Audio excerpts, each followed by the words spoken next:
In the summer of 1974, a well driller named Kenneth Pace drove his drilling rig down a gravel road in Shannon County, Missouri, parked it in the farmyard of the Gentry place outside of Eminence, spent 2 days punching holes in the Ozark limestone, and declared the property dry.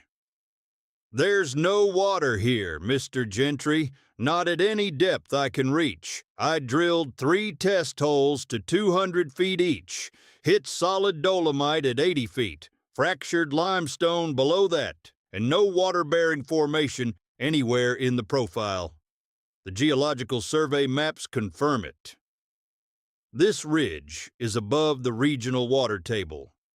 You're sitting on top of a hill made of rock that doesn't hold water." Coy Gentry was 51 years old. He'd been farming 160 acres on this Ozark ridge since 1963, when he'd bought the place from a widow who was moving to Springfield. The farm had a cistern that collected rainwater and a seasonal creek that ran from February to June and went dry every summer. For 11 years, Coy had managed, hauling water from a neighbor's spring 2 miles away during the dry months, rationing what the cistern held, praying for rain in July and August when the livestock needed water most. But 1974 was a drought year. The creek had gone dry in April instead of June. The cistern was empty by May. The neighbor's spring, which had never failed in living memory, slowed to a trickle in June and stopped entirely in July. For the first time in his life, Coy Gentry had no water, not reduced water, no water, 28 head of cattle, a vegetable garden, a household of 3, and not a drop coming from anywhere. He'd called Kenneth Pace because Kenneth was the best well driller in the Ozarks.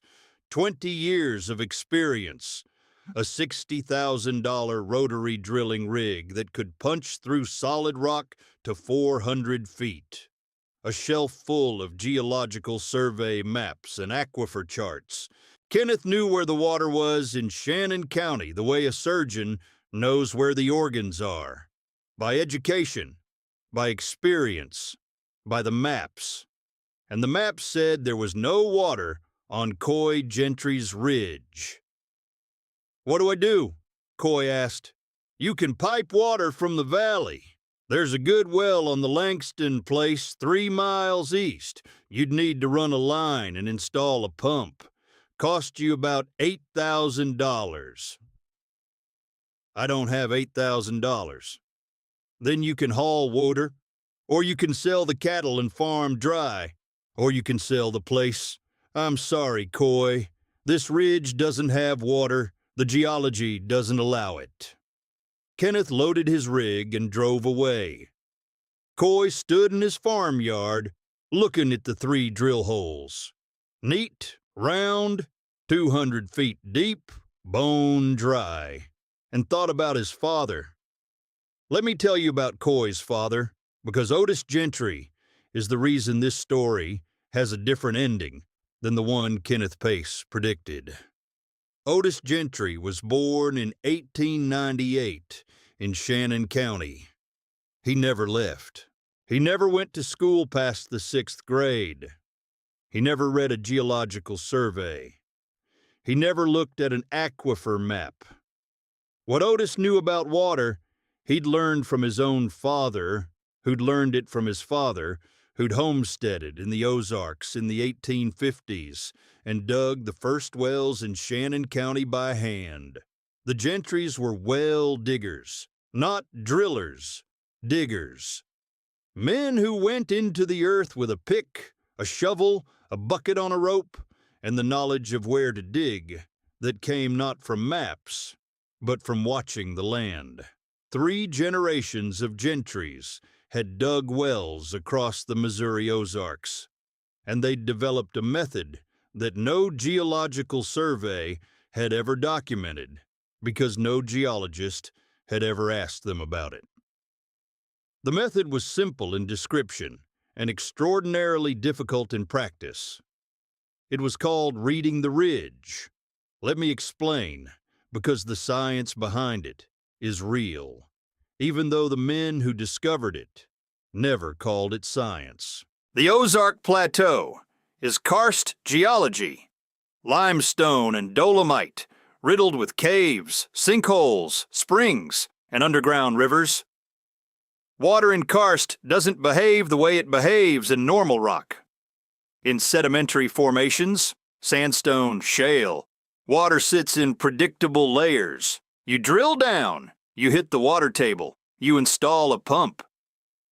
The Geological Survey maps show where the water table is, and the driller follows the map. In karst, the water table is a fiction. Water doesn't sit in layers. It flows through fractures, channels, and caverns, dissolved into the limestone over millions of years.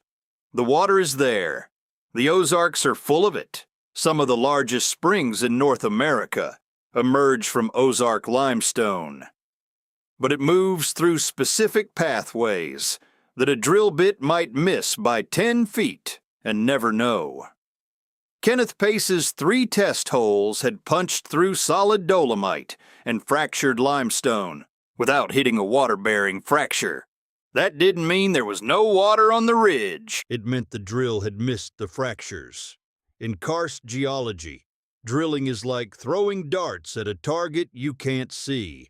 You might hit the bullseye. You might hit the wall. The Gentry method, reading the ridge, was a way of finding the fractures without drilling. Otis had taught Coy the signs when Coy was a boy, walking the Ozark Hills together, the way other fathers and sons went fishing. Water leaves tracks, Otis told Coy. Even when you can't see it, the water's talking to you. You just have to know how to listen. The signs were subtle but consistent. Vegetation patterns. Certain trees, particularly sycamores, willows, and red cedars, grew along fracture lines because their roots could reach moisture that other trees couldn't. In winter, frost patterns on the ground told the story. Areas above, fractures stayed warmer because the groundwater moderated the temperature, and the frost melted there first.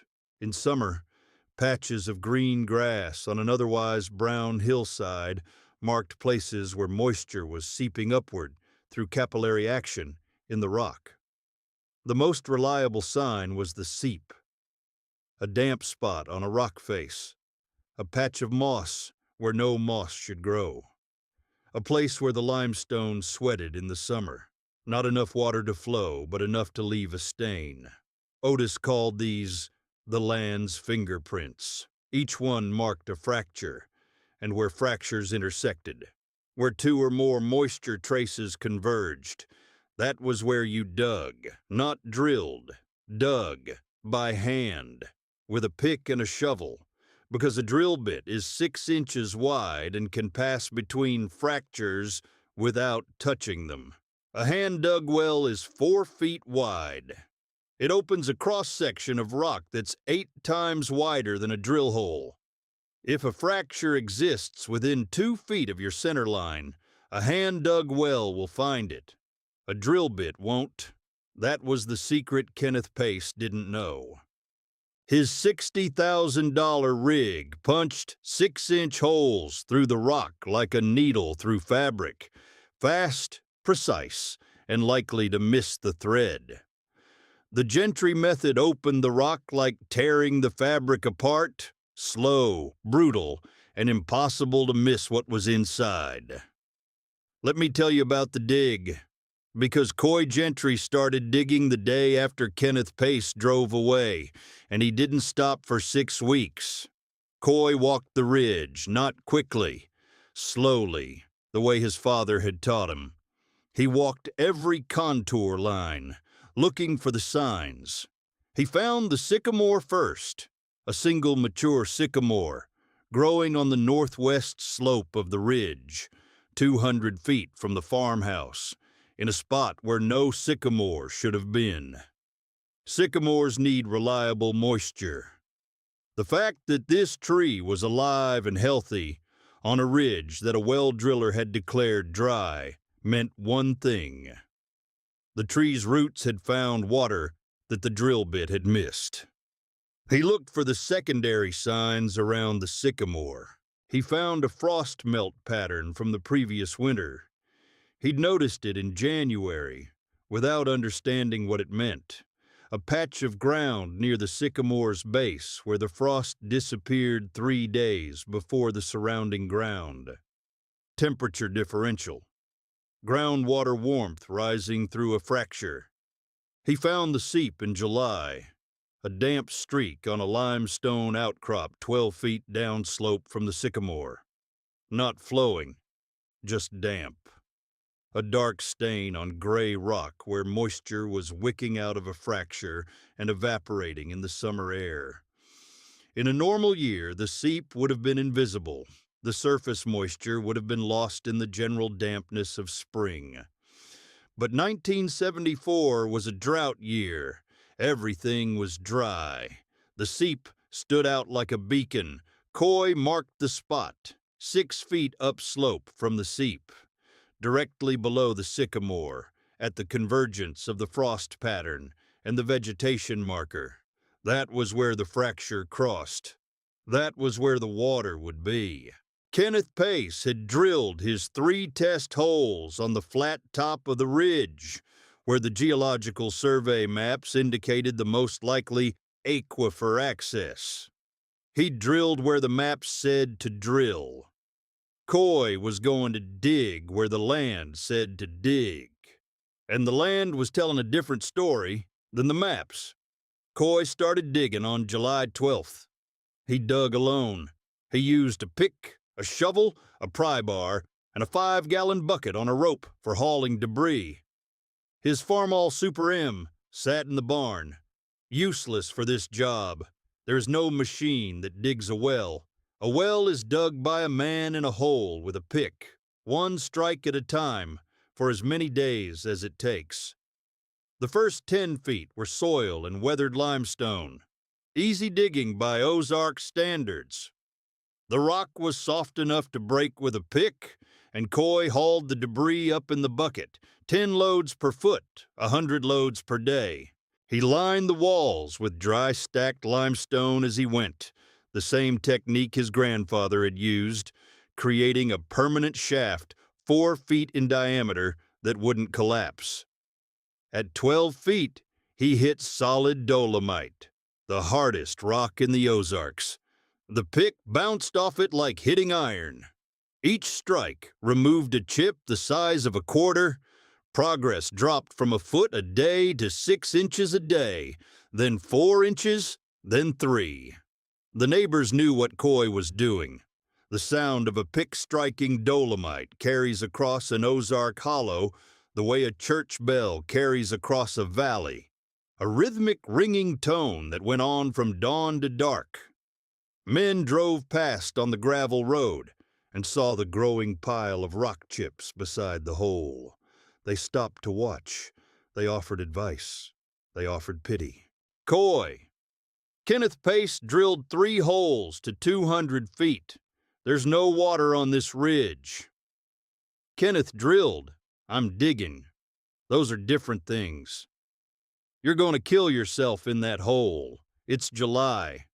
It's 95 degrees. You're swinging a pick at dolomite in a 4-foot shaft with no ventilation. I'll rest when I hit water.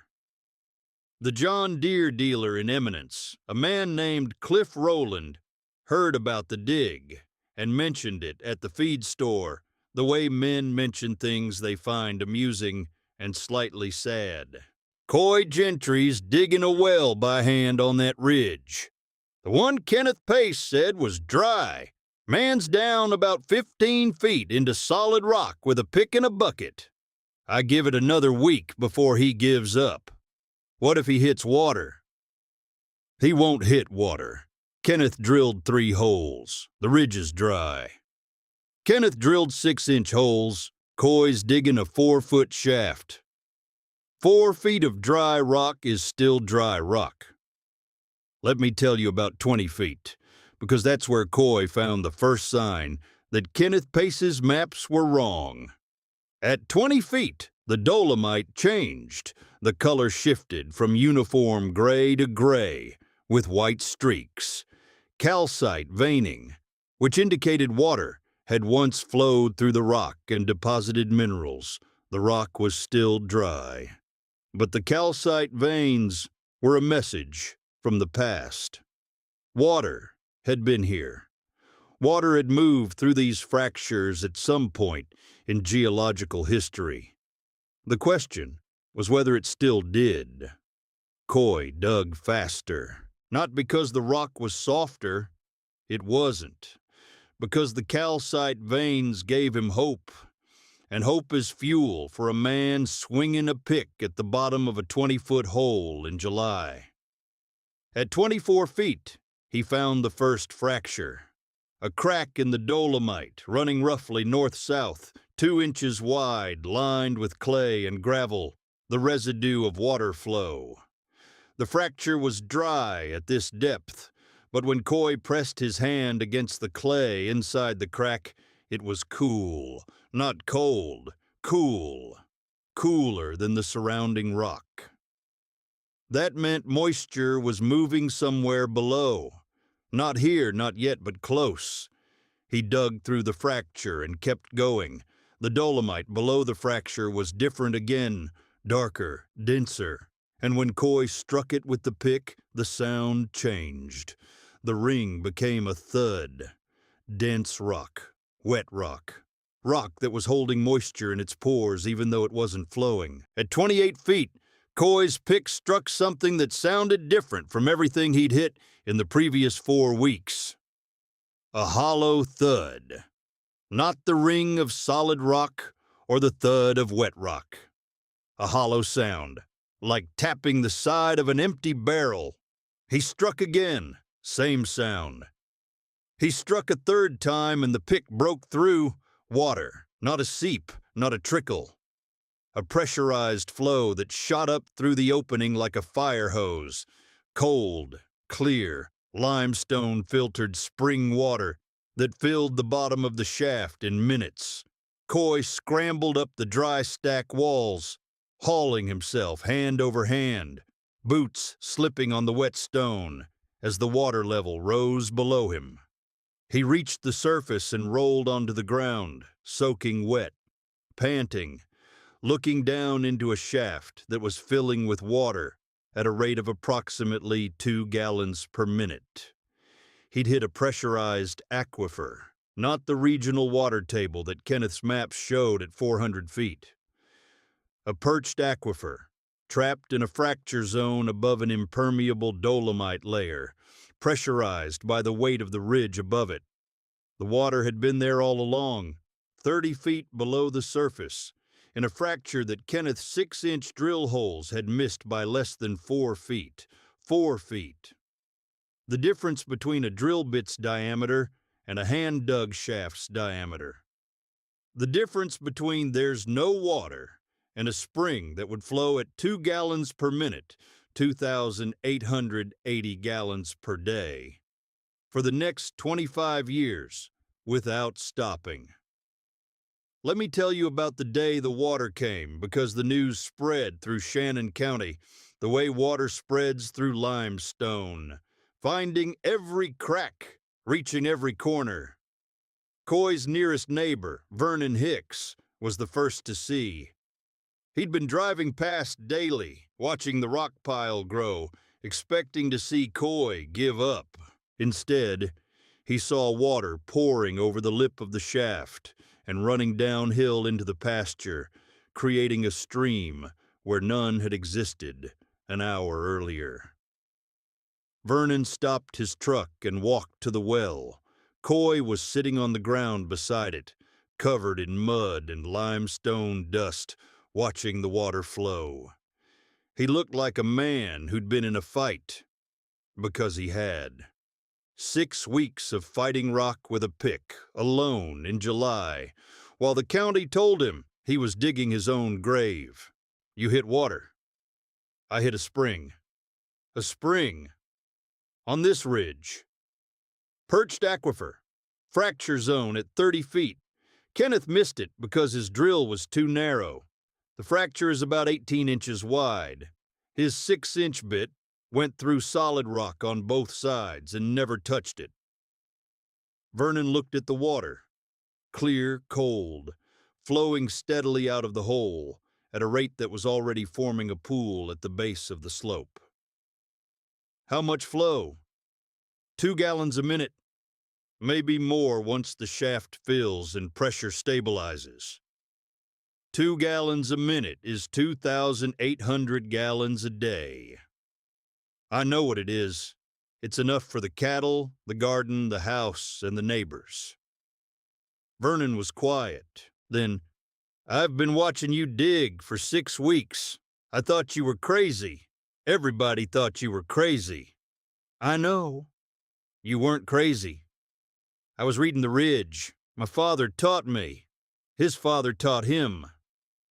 Reading the what? Coy pointed at the sycamore.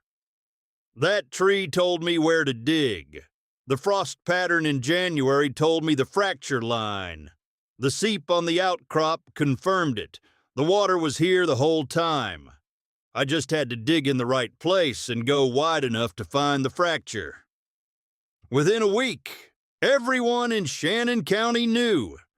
The farmer on the dry ridge had dug a well by hand and hit a spring. Kenneth Pace heard about it at a gas station in Eminence and didn't believe it until he drove out and saw the water flowing with his own eyes. Let me tell you about Kenneth's visit, because it happened 3 days after the well came in, and it's the conversation that matters most. Kenneth parked his truck beside Coy's well and looked at the flow. Clear, cold, steady. 2 gallons a minute. He checked it with a 5-gallon bucket and his watch. He looked at the shaft. 4 feet in diameter, 30 feet deep. Dry stacked limestone walls. Water flowing from a fracture zone, visible at the 28-foot mark. This isn't possible, Kenneth said. Not angry, genuinely confused. I drilled 3 holes on this ridge, 200 feet each. 600 feet of test drilling. I hit solid dolomite, fractured limestone, and 0 water. Where did you drill? Top of the ridge, flat ground, best access for the rig. The geological survey shows the regional water table at 400 feet. That's what your map says. That's correct. This isn't the regional water table. This is a perched aquifer. Groundwater trapped in a fracture zone above an impermeable layer at 30 feet. The regional maps don't show perched aquifers because they're too small and too localized. They exist in the spaces between what the maps can see. And you found it how?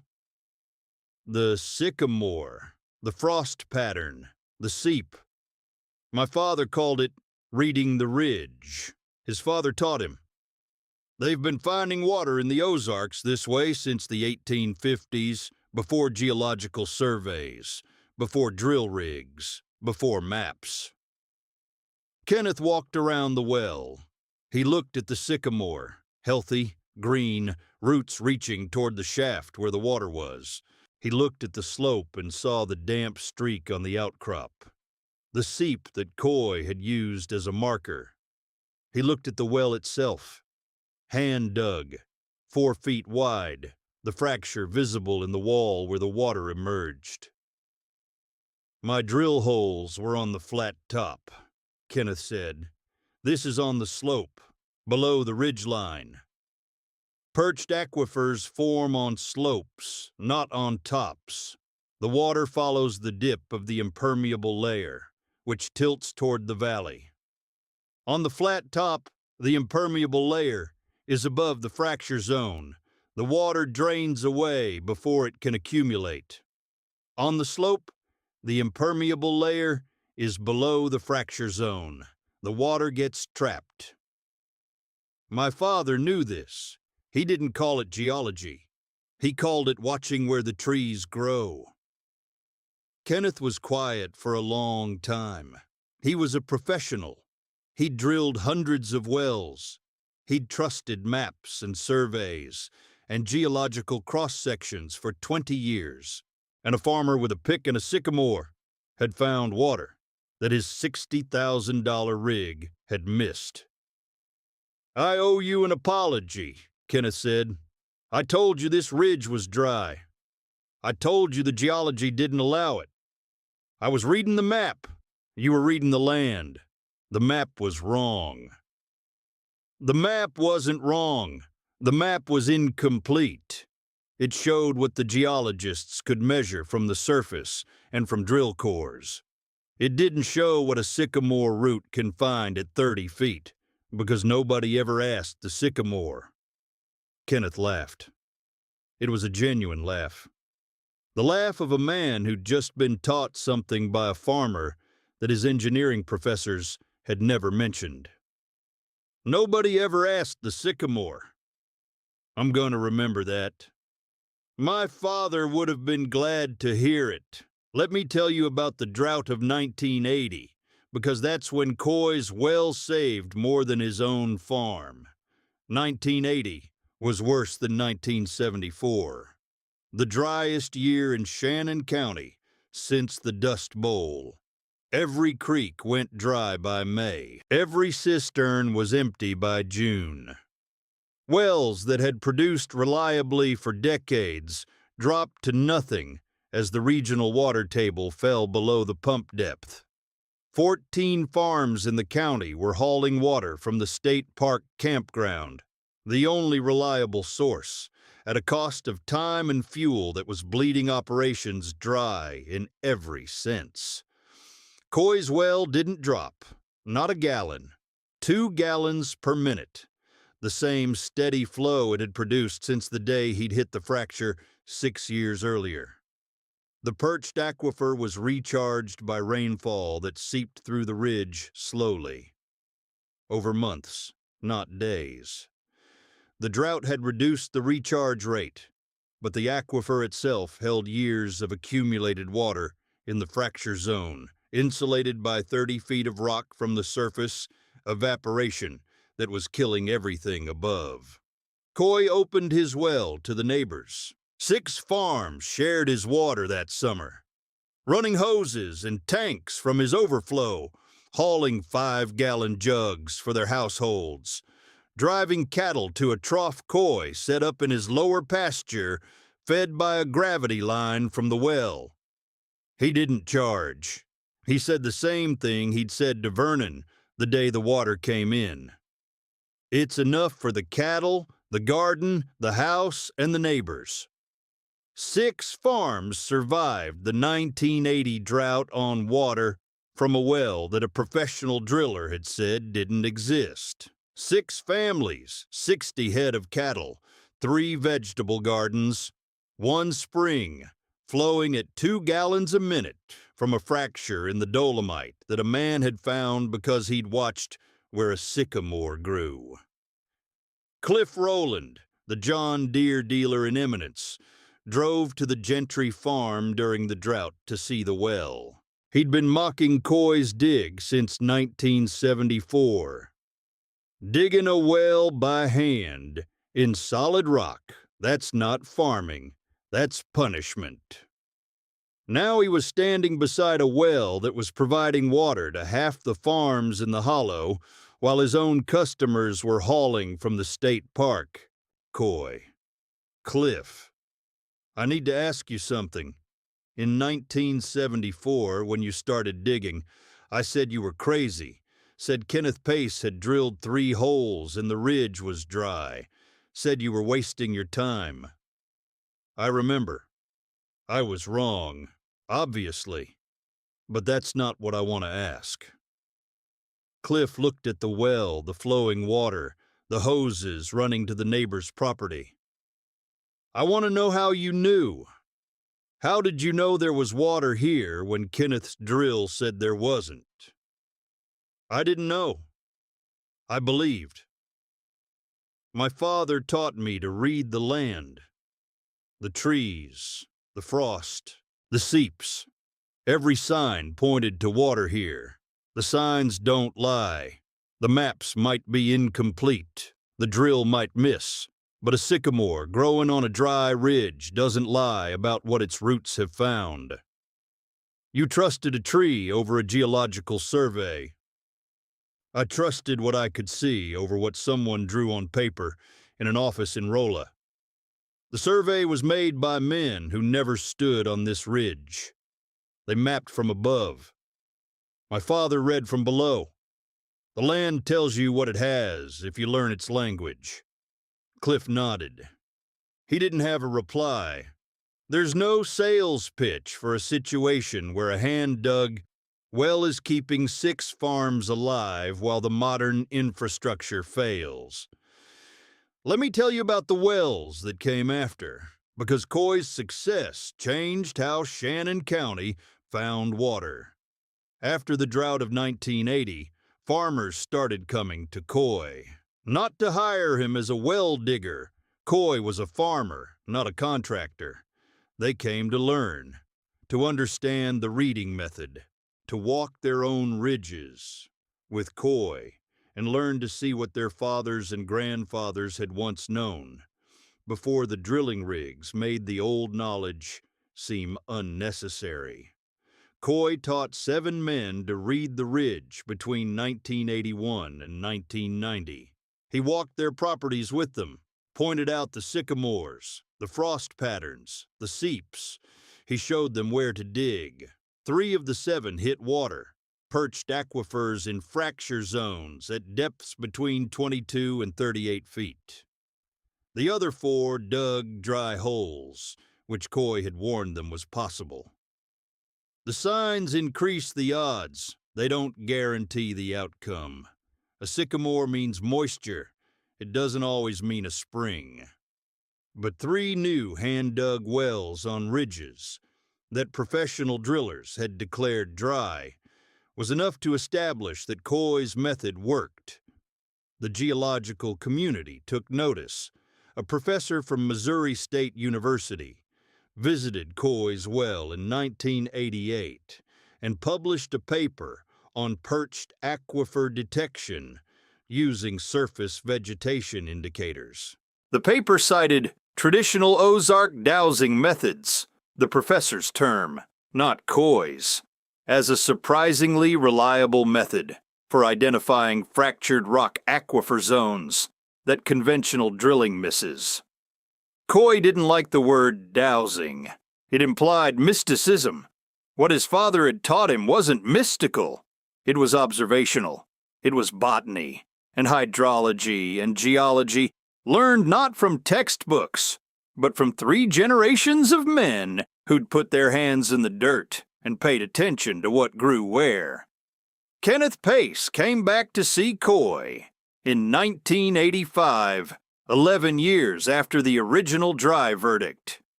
He'd been rethinking his approach since that day beside the well. He'd started paying attention to vegetation when he surveyed drill sites, noting where sycamores grew, where willows clustered, where moss appeared on rock faces in unexpected places. I've changed how I site my drill holes, Kenneth told Coy.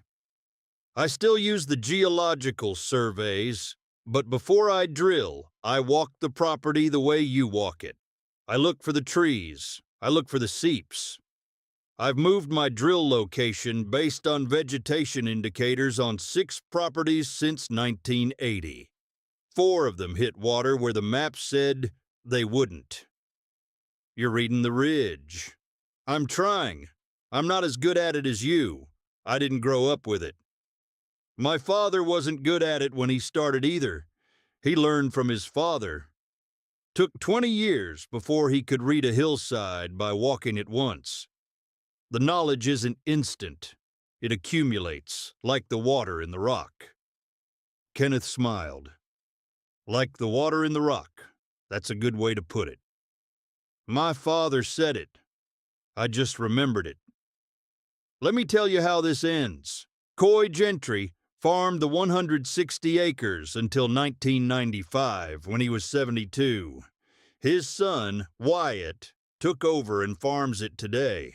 The well is still flowing. 25 years after Coy hit the spring, the water comes at approximately 1.8 gallons per minute, slightly less than the original 2 gallons, indicating a gradual decline in the perched aquifer's recharge rate, but still more than enough for the farm's needs. The Farmall Super M is in the barn. Wyatt uses a modern tractor for field work, but keeps the Super M maintained.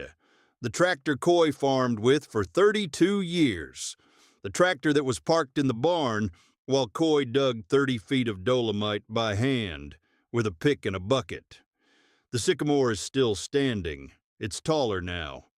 The increased water flow from the exposed fracture has fed the tree's roots for 25 years, and it's grown from a mature tree to a giant. Its canopy shades the wellhead. Wyatt calls it the water tree. He tells his children the story: the driller who said the ridge was dry, the farmer who trusted a sycamore, the spring that saved 6 farms. Coy died in 1999 at 76. The funeral was at the Baptist Church in Eminence. Kenneth Pace was there. He'd driven from West Plains an hour and a half away because some men deserved to be remembered by the people they proved wrong. Kenneth told one story at the graveside. He told the story of the well, of the 3 dry test holes, of the day Coy hit the spring, of the phrase that had changed how Kenneth cited every well he'd drilled since 1974. "Nobody ever asked the sycamore," Kenneth said. "Coy taught me that. The land has water. The maps don't always know where, but the trees do. And the farmers who watch the trees know what the trees know." Let me ask you something. Who are you listening to? The man with the map, or the man with the mud on his boots? Kenneth Pace had a $60,000 rig, 20 years of experience, and geological surveys from the state. He drilled where the maps told him to drill. He declared the ridge dry because his instruments said it was dry, and he was wrong. Not because his instruments were bad, but because his instruments could only see what they were designed to see. A 6-inch hole through rock is a keyhole. You see a sliver of what's there and assume you've seen the whole room. Coy Gentry had a pick, a shovel, a bucket, and 72 years of watching the Ozarks. He dug where a sycamore grew. He opened a 4-foot window into the rock instead of a 6-inch keyhole. And he found a spring that had been there for centuries, missed by 3 drill holes that passed within 4 feet of the fracture without touching it. The driller trusted the map. The farmer trusted the land. The map showed what the geologists could measure. The land showed what the sycamore already knew. The well driller said there was no water. The farmer dug by hand and hit a spring at 30 feet. The sycamore had known all along. Nobody asked it until a man with a pick decided to listen.